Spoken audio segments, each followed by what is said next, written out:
You are climbing alone, above the snowline, with the wind tearing at a fur cloak that smells of smoke.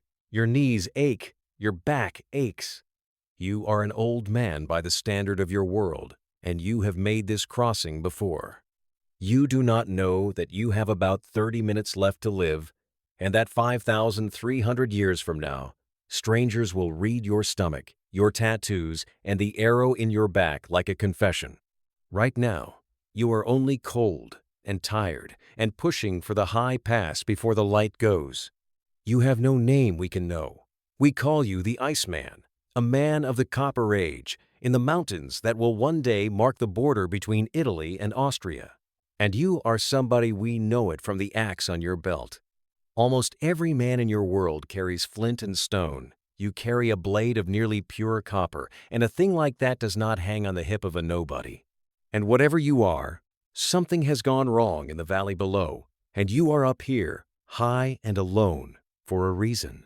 Because here is what your body already knows. A few days ago, down in the valley you came from, there was violence. There is a deep cut across your right hand, between the thumb and forefinger, the kind of wound a man gets when he closes his bare fingers around a blade to stop it reaching him. It has not healed. You did not climb up here to hunt. You climbed up here to get away from something, or someone. Everything that happens to you next will be read, cell by cell, by people not born for 5,000 years. They will count the pain in your joints and the meals in your gut. They will find the arrowhead under your shoulder and trace the artery it cut. And they will learn that minutes before you died, you sat down in the snow and finished a full meal because you thought you were safe. You were not safe. He is already behind you. Level 1. The old body. You are about 45, and in the Copper Age that is old, most people you have known are already dead, and your body keeps a record of every hard year. The strangers who find you will x-ray you and see it all. Knees worn, hips worn, lower back, and ankles ground thin by a lifetime of carrying weight up these slopes. You are not frail. You are a strong man whose machine is wearing out, and every step up this mountain is a small argument your joints are losing. Level 2. The marks. Pull back the cloak, and there is something on your skin no one expected. Lines, crosses. Small groups of dark parallel strokes, about 61 of them, soot-rubbed into shallow cuts. These are tattoos, the oldest ever found on a human body. But they are not pictures, not your name or your god. Map them and they fall almost exactly on the places that hurt. The worn knees, the bad ankle, the aching back, the wrist. Someone has been marking your joints the way a healer marks where it hurts, for years. 5,000 years before the word exists. This is medicine, written in charcoal on a living man. Level 3. The mouth and the gut. The strangers will go further inside you than anyone has ever gone inside a man this old. Your teeth are ground flat and obsessed. A lifetime of coarse, gritty bread has filed them down, and one is rotting in your jaw. Inside your gut they will find the eggs of whipworm, a parasite living in you as you climb, and the bacterium in your stomach that gives men ulcers. You are not a symbol to them or a skeleton. You are a specific man with a sore tooth and a bad stomach on his last difficult day. Level 4. The kit. Look at what you carry. Every piece is a clue the future will read. The copper axe, your most valuable thing. A bow of you, but unfinished, still being shaped. You are carrying a weapon that does not yet work.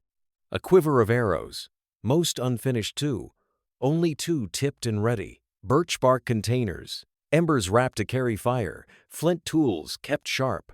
This is the gear of a man who knows these mountains, and the half-made bow is the detail that will haunt the people who find you. You were getting ready for something. You ran out of time.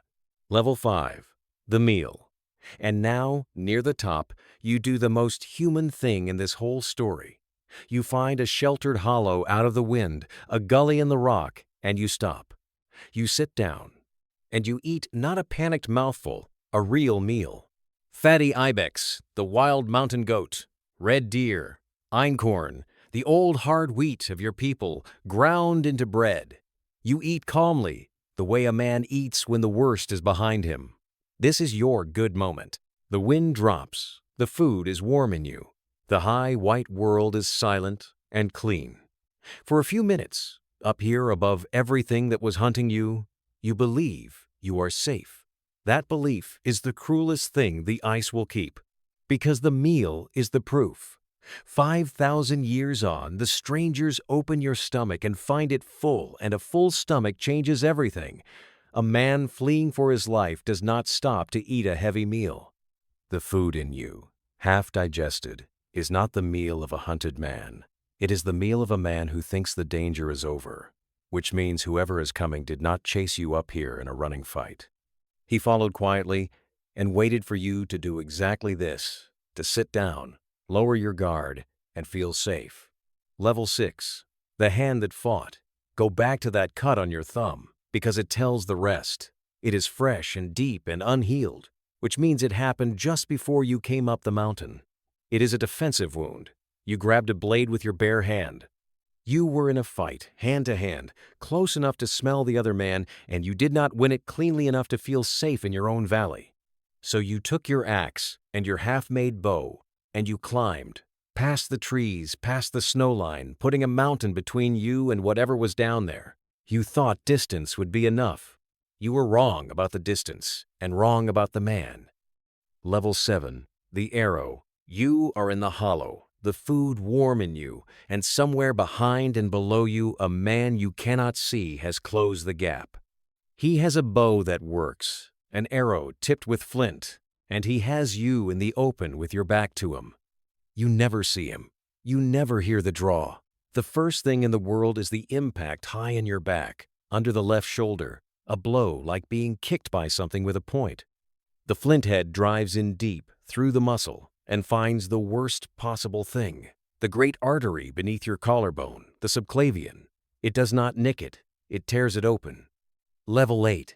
The minutes. Now the clock that ran your whole life runs out fast. A torn subclavian artery is not a wound you survive in any age, alone in the snow. The blood does not pour out where you can press it. It pours inside, and the pressure that should push blood to your brain drops with every beat. You try to stand. You can't. The strength leaves your legs first. You are not in the pain you would expect. You are going cold and gray and far away. From the arrow to the dark is only minutes. You die where you fell, on your front, your half-made bow beside you, the meal still in your stomach. Then the snow comes, and the ice takes you, and does not let go for 53 centuries. Level 9. The confession in the ice.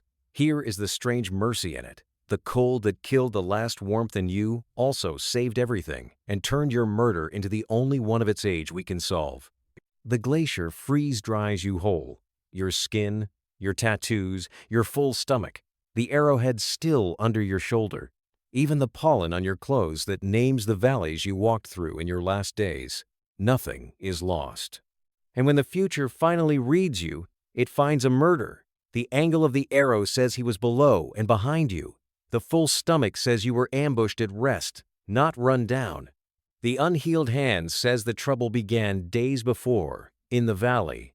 The most complete account of one Stone Age death ever assembled, every word of it written in your own body. Level 10. The most famous man you will never name. You will never have a name, but you will have something no king of your age has a face the future knows. 2 hikers will stumble onto you in melting ice in 1991, and at first think you are some poor modern climber who lost his way. Then they will date you, and the world will go quiet. You will be carried down to a town called Bolzano and laid in a cold cell 6 degrees below freezing, behind glass, where the cold keeps doing the only job it ever did for you. Scientists will give their careers to you. Millions will file past your face. You wanted to be hidden. You became the most studied human being who ever lived. That is the part that should be impossible. An anonymous herdsman murdered on a mountain in the Copper Age with no tomb, no monument, no name. And yet we know more about your last day than about most kings buried under stone.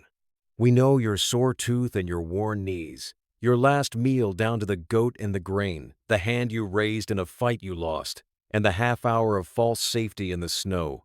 The men who killed you wanted you gone. The mountain made you the most remembered man of your entire age. And here is the quiet cost in it, the thing the glass case in Bolzano cannot show. You did everything a man could do. You survived the valley. You survived the fight that cut your hand.